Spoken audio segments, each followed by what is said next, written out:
So I just recorded a 7-minute video which I sent to my brother for editing, and it's about 11:30 p.m. here. I don't have much to do, so I thought why not make extra $5-6 of cash while talking with you guys for 30 minutes.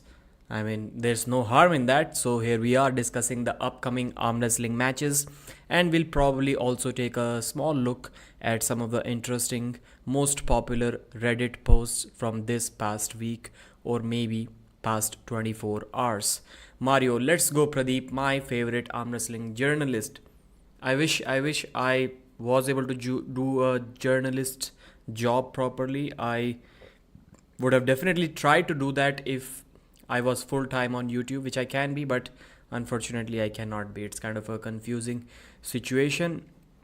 40 viewers have already joined. Thank you very much, guys.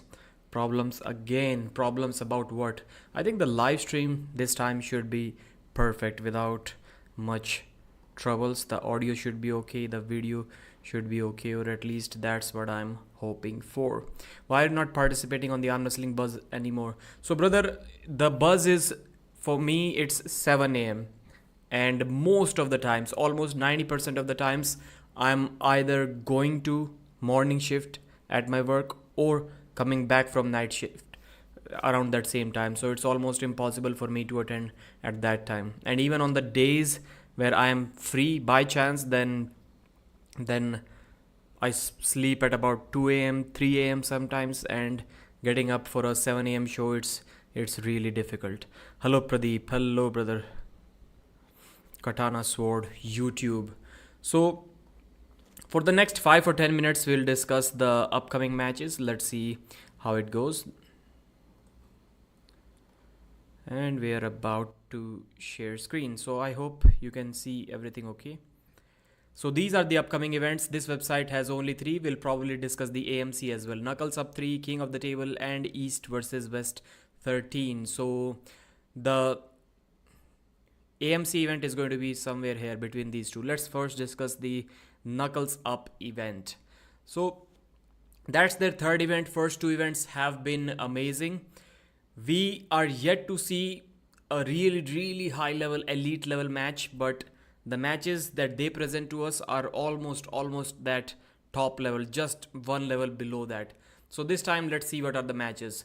Wayne Withers versus Mega Mike right arm super match. We did see some discussion going on about this match in the recent arm wrestling buzz show. How Mega Mike may be targeting this match. He wants the match to go in a hook for sure. I don't think there are many other strategies that he can apply to win this one. Roger Learn versus Jonathan Thompson right arm super match. Not really sure about Roger Learn's level, but John's right arm, especially his hand, is really strong. Not as good as his left, but it's still really strong. BJ Fakakis versus Mindaugas Dulskas. Still no idea how this match is going to go, but that one thing about BJ Fakakis, it still amazes me. Like the trilogy between him, Chan Shaw, and Paul Lin. We know Paul Lin is really, really strong. We know that he's almost at the top level at 95 kilos. Well, Irakli did beat him convincingly, but he almost beat the current champion or the past champion, Sasha Andreev. He got 2 pins over him. So the level is there. And BJ Fakakis, just because he's that much bigger than him, he kind of beat Paul Lin really easily. And after that, I saw Chan Shaw. That was interesting to me, how easily Chan Shaw controlled BJ Fakakis, and he was just looking into his eyes and easing him down to the pad. That showed me some different levels that I was not expecting. So BJ Fakakis, Mindaugas Dulskas, I'm not sure. We'll have to go with BJ on this one. Danielle versus Nadia. I am once again not sure about the level of these ladies. I've watched Danielle compete a few times, but not sure about Nadia. So let's go with Danielle in this one. Toshiyuki Shishido versus Ji Hyun Min. Again, no idea about this guy, who he is, but Ji Hyun Min, we have seen him compete a couple of times, at least all of us, and I've personally seen him compete many more times. In the last event, he lost to Ryan Bowen. No, that was Bak Seong Yul. Ji Hyun Min, I think Ji Hyun Min defeated Herman Stevens, if I'm correct. Maybe wrong, maybe wrong. These names are definitely confusing, and maybe that's the same guy that won the Korean reality TV show about arm wrestling, the $80,000. I think I interviewed him. How can I forget? How can I forget that? Jason Merlo versus Mario Tambakis. That's going to be interesting. Mario should be the favorite, but people are saying he's going to cut too much weight, so maybe he loses some energy. Tom Holland destroyed Oleg Tudorian. That was a surprise for many people. He'll be going up against Bak Seong Yul. That is going to be a hook match. Bak Seong Yul's biggest weakness is his wrist, which I have seen being compromised by some middleweight Indian arm wrestlers as well. So Tom Holland is going to go in a hook with him where his power is there. Kamil Jablonski versus Mirtala Aslanov. Kamil Jablonski once again should be the favorite. The last and probably the only time I've seen Mirtala compete recently, except for the WAF competitions, was against Corey West, and that's the match that he lost 3 pins to 1. So these are the events from Knuckles Up. Let's read some of the comments for a few minutes, then we'll jump to the next event and discuss that. I'm afraid of the dark. Kordecha's full video will be uploaded in 1 hour. So 1 hour wasn't the full video, because on Instagram they showed something different where Kordecha was just pinning Devon again and again, and the video that Kordecha uploaded, he couldn't pin Devon even once on right and left. That was interesting. Why would he upload like different types of videos on different platforms? Hello Pradeep, welcome back to Concrete Elbow. Can you tell me what webbing in the straps is and how having it high for yourself is an advantage? So webbing is basically, you can say, the height of your palm. Like these should be connected together. Like if one arm wrestler is high like that, of course top rolling becomes much more easy for him, even if he's going for almost a high hook kind of a move. And I've seen once you are really high, sometimes setting the hook also becomes easy. Not against everyone. There are some top rollers who you want to grab low to set the hook, but most of the times setting a hook also becomes easy if you're grabbing low. But 90% of the times it's an advantage for the top roller to gain some height, because once the leverage changes, the power applied drastically increases. We need details for Florida East versus West. Yeah, I just uploaded a result of the event. I think I should have done more. I asked Paul Lynn if he could be willing to join the show, and I think he did say that yes, it will be possible, but it was his son's football game or something like that. Then he was busy. He came home a couple of days after that. So that's why I didn't do that. Because just all by myself, I saw that 50-minute video on Florida Arm Wrestling channel, the live stream. Couldn't tell you guys much, couldn't inform you much about the event just based on that. Paul Italia और again का लफड़ा हो गया, चलता ही रहता है भाई इनका तो. Engin is bad, question mark? I wouldn't say that. I wouldn't. That's too much, I'll say. We need arm wrestling news and KSF Academy collab. Sure, brother. Hello from Rispanapul. What's that? Rispana? Some people are underrating just because of loss with Devon. Denis will suppress his peak shape, surpass, you mean. It's just a matter of time. I hope so, brother. I hope so. Pradeep versus Engin, winner versus Samushia. That's a cool thing. Performance enhancing pancakes. Pradeep, what's up, buddy? I'm doing good. Utilizing some of the free time that I have. I rarely have that, but I have these 30 minutes, so why not? Pradeep, when will you bow down to Engin? Good question. Let's see when Engin wants me to bow down to him, then I'll do that. But that day may be far away. What I could have done if I was a full-time arm wrestler / YouTuber who did not have a job, then I could have offered some great help to Engin by working under him as a PR guy. I know I myself get into some lots of trouble. I really like to say some controversial stuff, but working for him, I would have acted professionally. It would have been easier for me. Not on my channel, but working with him, a PR guy who manages East versus West media and like conferences, questions, which Engin should be taking, shouldn't be taking. I could be a great guy to, could have been a great guy to do that job, but unfortunately, I have a job here and I cannot leave that. Pradeep versus Levan, winner will face Devon. I think it should be the other way around. The shades are sick. Thank you, sir. Thank you. Does Pradeep, let's see, does Pradeep have eyes? Yeah, maybe, or maybe not. But before we see if I have eyes or not, we will have to take a look at the next upcoming event, which is King of the Table. We'll discuss the AMC event after this one. All right. So King of the Table 11. Oleg Petrenko versus Kidergali Ongarbayev. So that's on June 1st. For me, the timing is going to be 11:30 p.m. Petrenko versus Ongarbayev. Some of you may know the story behind this. All of you should know if you watch Armwrestling news regularly that it was supposed to be Ongarbayev versus Todd Hutchings. Todd also got his, I'll say, an almost immediate revenge match, just like Devon Ladd did against Gennady Quickvinia. But just like that match, this one got cancelled as well. Todd Hutchings had to pull out of the match because it was something like Todd's mother's funeral memorial, whatever that means. I'm not really sure. So because of that, Todd Hutchings pulled out of this match. Petrenko versus Ongarbayev should be an exciting one. Although they are going to be the same weight, I'm guessing 105 kilos. But Oleg is a larger human being. You can just see that his forearms, his hand size, his wrist size. He's much, much bigger than Kidergali Ongarbayev. John took his wrist kind of easily, I'll have to say. But how much has he improved since then? I wouldn't be surprised if Petrenko cracks Ongarbayev. But I'm not predicting that to happen, not at least as of now.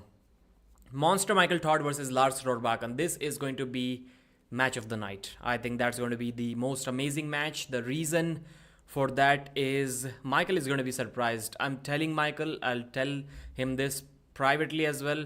Lars is going for the top roll, man. Lars is going for the top roll. It's kind of weird to think that way, but I think we will see a combination of top roll and flop press from Lars, and he can go back and forth with these. That will be his way to battle Michael's endurance, to save energy by utilizing different styles. At least once he will go for the top roll against Michael Todd. I'm telling you that. Unless his flop starts working straight away and he just drills Michael Todd to the pad, which will be difficult because in recent times we have not seen Michael Todd having hand control. When was the last time we saw Michael Todd like that in a defensive but a fully pronated and slightly cupped position? Never. Forget about cupping. He doesn't even have pronation these days. So that used to be Michael's strength. No matter how close he was to the pad, that was his strength, cupping and pronation. But he doesn't have any of these in his recent matches. I mean, right, if we talk about the big matches after WL times, I've not seen that from Michael. That's crazy. So I think Lars can also exploit that weakness in Michael's hand, and he will also be going for the top roll. Morozov versus Ivan Matyushenko. This one is also going to be a good long match, but Artem Morozov will eventually stop him near the pad and drain him out for the victory. Revaz Lutidze versus Georgi Zaranov. Zaranov is good at forcing the hook. He did that against Arif Artem, I think it was. Kalinishenko it was. And one more guy that I'm forgetting. But I think Revaz Lutidze is above all of them. And it's going to be difficult to stop that guy. So I'll have to go with Lutidze on this one. But if once Zaranov is able to set the hook, he'll do that again and again. And this Paul Lynn versus Lachlan Adair match, I think this is going to be the exact copy of the Ivan versus Artem Morozov match. The only difference is going to be the arms and the size of the athletes. But I think it's going to go the exact same way where Paul will attack, take Lachlan close to the pad, but then the match will stop there. The power, the endurance will kick in and Lachlan will start bringing him back. So I see these two matches going the exact same way. Deep hook battle, defense versus offense. I don't see many more surprises in that. Denis Ivanovic Siplenkov versus Ermes Gasparini. I would love to see a comeback from Denis. I would love to see Denis win this match, but the Pasta Man, the Gladiator, I think he's just going to be way too much. People are just hoping Toda Chings won't be able to complete. So people are just hoping that somehow this match stops, and John was really confident that Denis is for sure going to crack Hermes Gasparini's wrist. I just don't see that happening. I just don't see that happening. I mean, do you remember when was the last time Hermes had any trouble with a guy who was similar to himself in terms of length and forearm size? I don't really remember that. Levan Saginashvili, but I think Levan's forearm is also taller than Hermes Gasparini. Not by much, but slightly, just slightly maybe. But Levan is on another level, let's be honest. I don't think Denis has anything in this match, but I'll still root for him.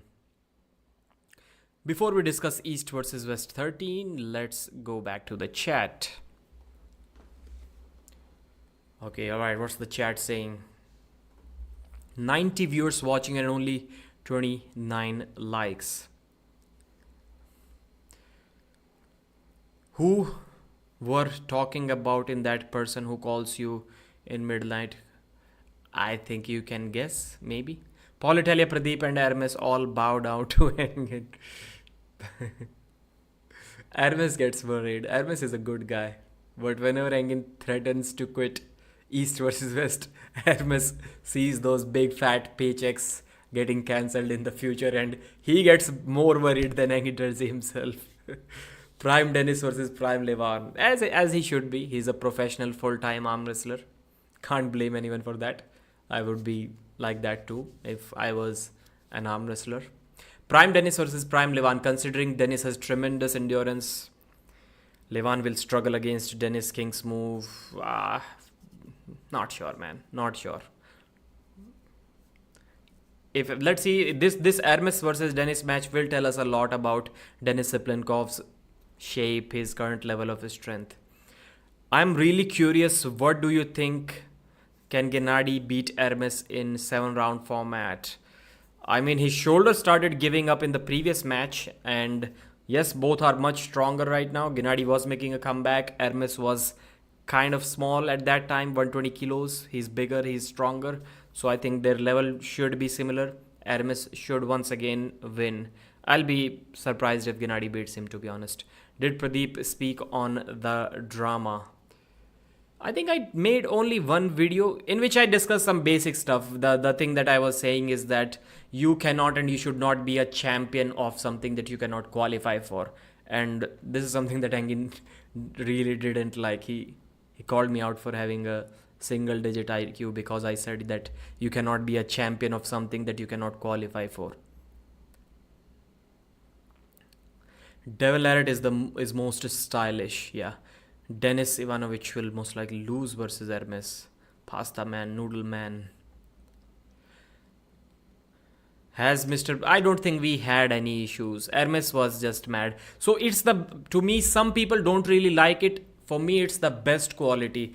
The guys who are like really, really, what I'll say, salty after a loss. Not saying Hermes lost to Vitali, but I did talk about a couple of rounds where I thought Vitali did some mistake if he laid down when he had the buckle on his hand and then attacked only when Hermes had the buckle, because Vitali would have the advantage. He would have the non-buckle side 4 times. Hermes will have it 3 times. So maybe he made some mistakes. He should have seen that he was able to flash pin Hermes when he didn't have the buckle. So I said those things, and Hermes kind of felt disrespected because of that. But there was no issues between us. That's it. That's a pretty small thing. Engin is just an insecure man child. What about Kurdecha versus Hermes? Kurdecha Hermes needs to happen. I think Hermes is strong enough. I'm not sure if he's strong enough to keep his wrist, but he's strong enough to beat him with a flop press for sure. Pradeep Ivanovic Singh versus Morozov left hand.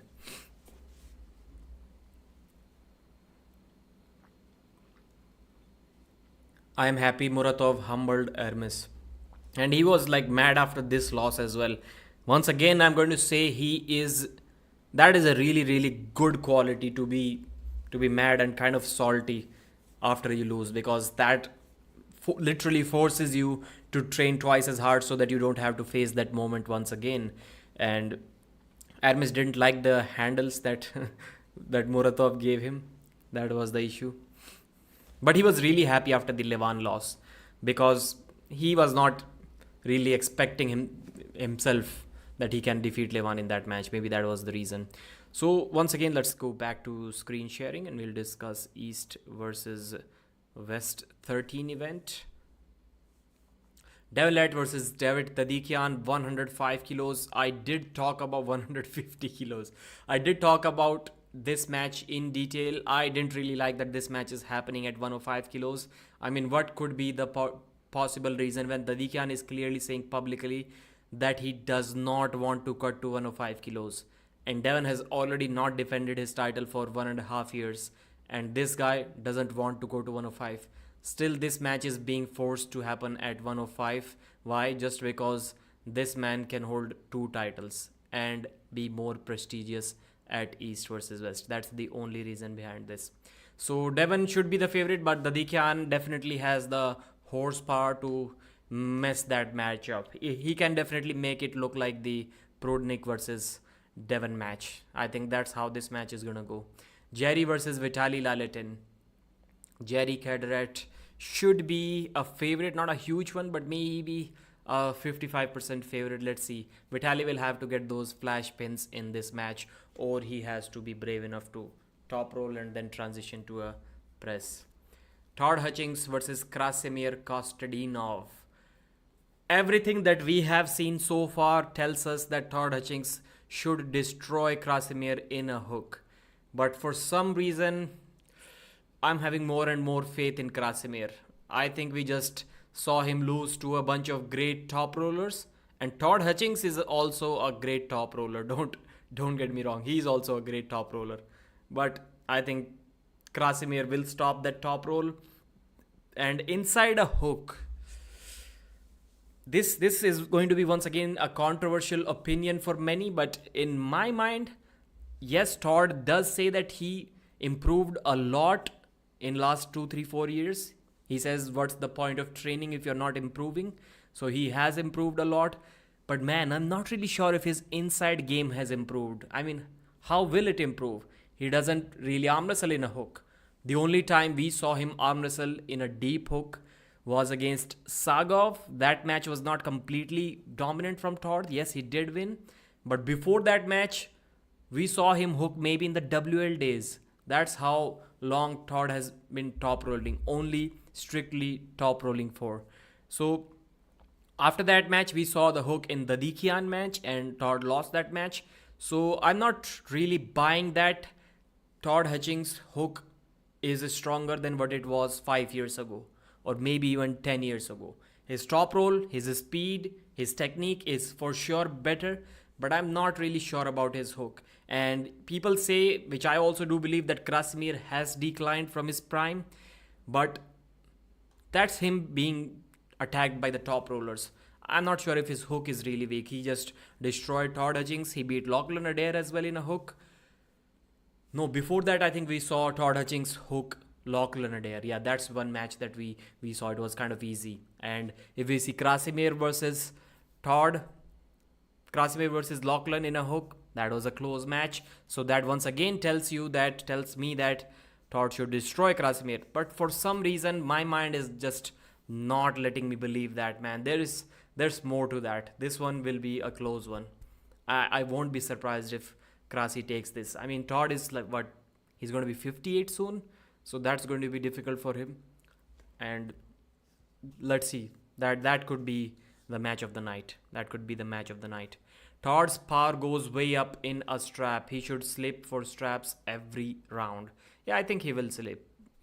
Krasi's attacking game is not so good that he can prevent a slip.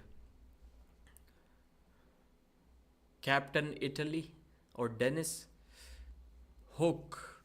I'm not sure if right now Denis has a stronger hook than Hermes Gasparin. as Gasparini. I'm not sure. I think Ermes will beat Denis in a hook as well. Devon runs arm wrestling. He's the man. He's the man. Jerry all the way. I was shocked that Vitali called him out. Yeah, Vitali didn't really call him out. That's what Engin asked him to do because the match was already set at that point, and he just made an announcement. I sometimes don't really like this fake attempts to hype up the match. Okay, so if Jerry versus Vitali is already set, why would he take the microphone after East versus West and pretend like he's calling out, he's challenging Vitali Lalatin for a super match? And few hours after that, Engin, or less than a day after that, Engin announces that match. We try to show to people that a real hype, real beef is a bad thing for the sport, and then we sometimes try to create a fake beef just to promote, while we were just hiding that real beef that was there to promote. I don't really like that hypocrisy. So I think that match was already set. It was kind of weird for him to call out his next opponent. Hey everyone, has Paul versus Engin been discussed? Paul versus Engin. So okay, Paul Italia versus Engin. No, not really. I don't really want to discuss that topic, to be honest. If an interesting question comes along, then we'll see. Krasimir fell off due to going off cycle, but he's still really great. Why Jerry is not competing nowadays? The man is enjoying his life. Maybe he's not strong enough. Maybe he's not motivated enough. He doesn't need the money enough. Maybe these are the reasons why he isn't competing. Who do you think can stop Alijan with left? I think Vitali will stop him. Kordecha, I'm not sure. I think Kordecha will be hooked. Morozov, I don't believe Morozov got much chance against Alijan. And who else? Ivan, nope. Devon is not confident enough to take that match.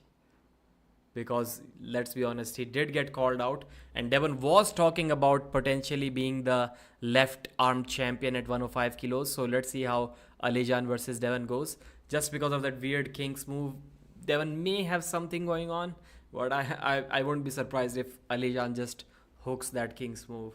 That will be a real spectacle to watch. Dr. Baskanovich, Ron Path. Should. Man, Dr. B used to be one of my favorite characters to play with. The damage wasn't there, but the ability to annoy your opponent with him, it was amazing, man.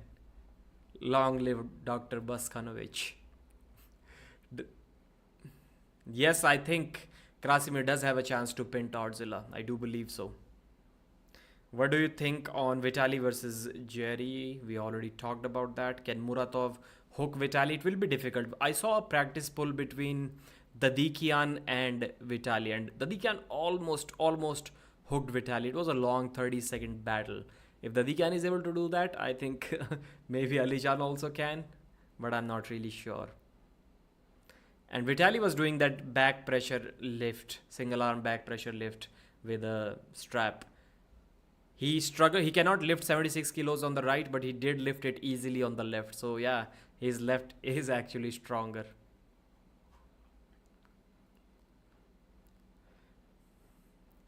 David, yes, and destroy Alijan. We would love to see Alijan versus Matushenko on the left. Yeah, that is the match that should have happened instead of the Morozov match. However, I do believe that Alijan is going to beat both of them, and pretty comfortably too, I think.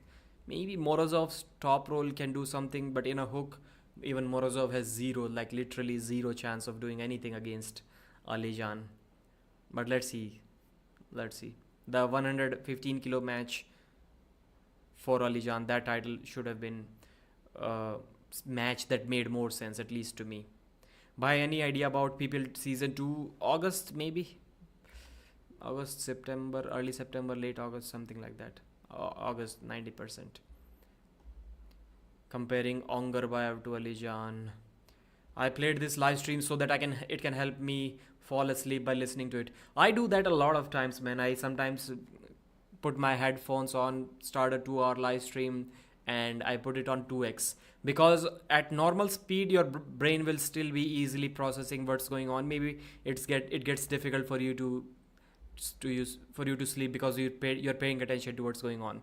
But if you put it on 2x, it may sound weird at first. It's going too fast. Your brain is confused.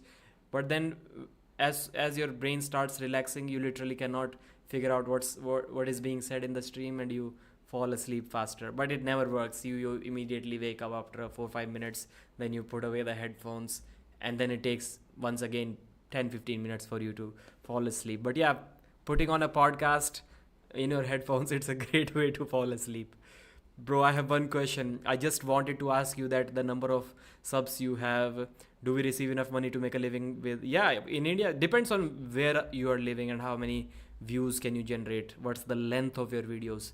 That's also really important. So for arm wrestling content, if you're uploading videos between 1 to 2 minutes, then it will give you an RPM of somewhat around $1, which is YouTube is not receiving enough video to maintain smooth streaming.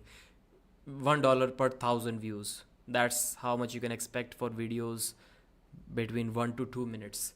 If the video is, let's say, around 5 minutes, then $2 to $2.50. If the video is over 8 minutes, then you can expect $3 per 1,000 views, and then see how many views you can generate. And don't count the shorts views in that. So some channels you may see generating 3 million views a month, and if you multiply that by 2, you'll think that that guy is doing really great. He's making what, $6,000 a month? No, that's not the case. There may be many shorts views in that as well. You guys are forgetting peak Morozov before stomach issue, but you can expect from a channel like mine, if you're working full time, you can expect a couple of $1,000 a month, and that's easily good enough to make a living in, let's say, 80%, more than 80% countries of the world.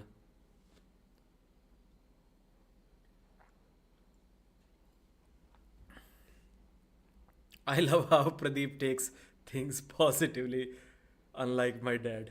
Bro, what are you saying?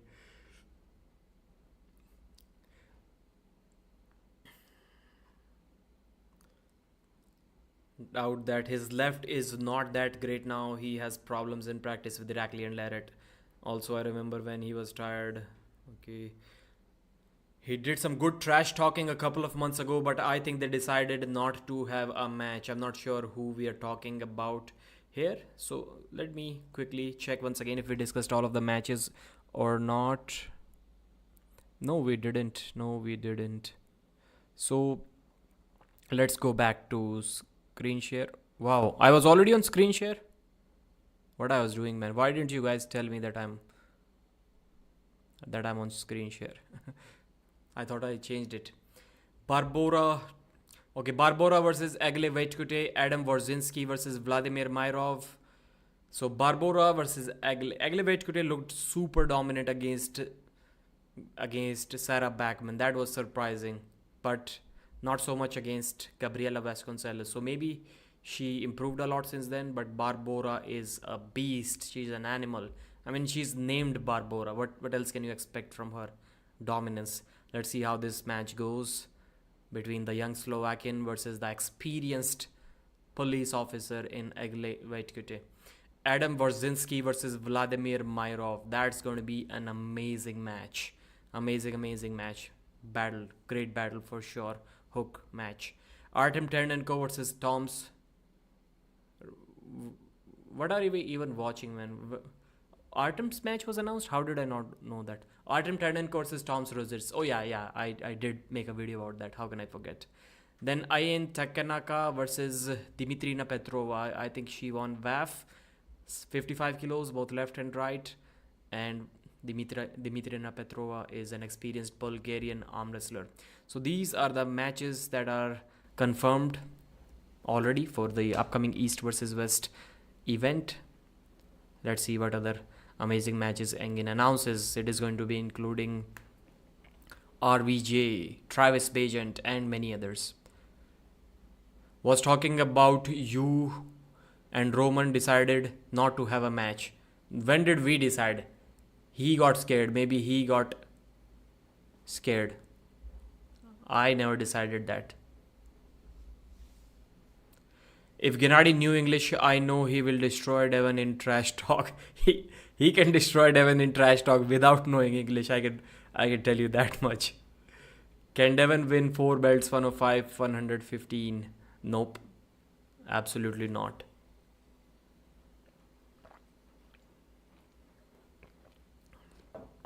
Looking at Devon compete, it's difficult, man. His left arm is still difficult. Seeing that he can stop even Kordecha on the left arm, maybe he can be a problem for everyone because not going to be easy for anyone to top roll him, man. 105 left. But Alijan seems to be a problem. Let's see. The only thing is that I've not really seen him against a King's mover. Can he hook that King's move? That's something that we need to see. If if he can, then he shouldn't have much trouble. Leret is a King's mover, not hooker. Levan has wrist issue with his left arm.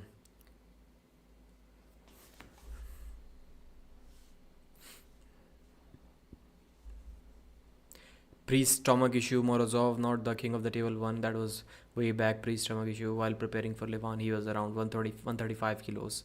I think he should be the same even now. He's back to 130 plus kilos, I guess. And he should be almost in his peak shape. Even if he's not, then the difference may be like negligible.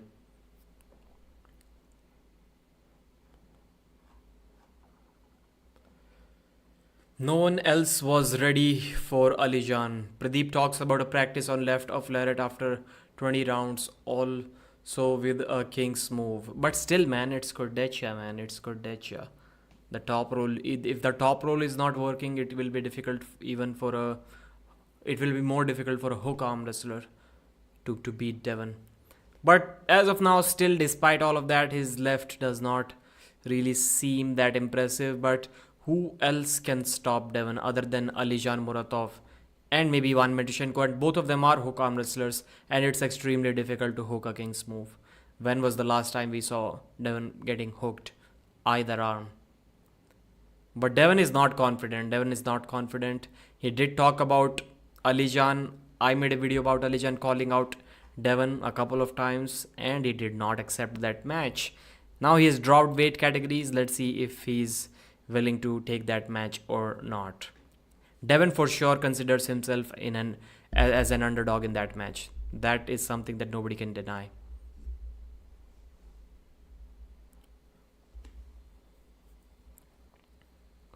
So thank you guys for joining. This is all that I wanted to discuss with you guys. Still, I have 2.5 minutes remaining. We'll end this stream before 40 minutes. So let's see if we have any interesting comments. Well, many are interesting, but let's see any special comments from the members only. Why not?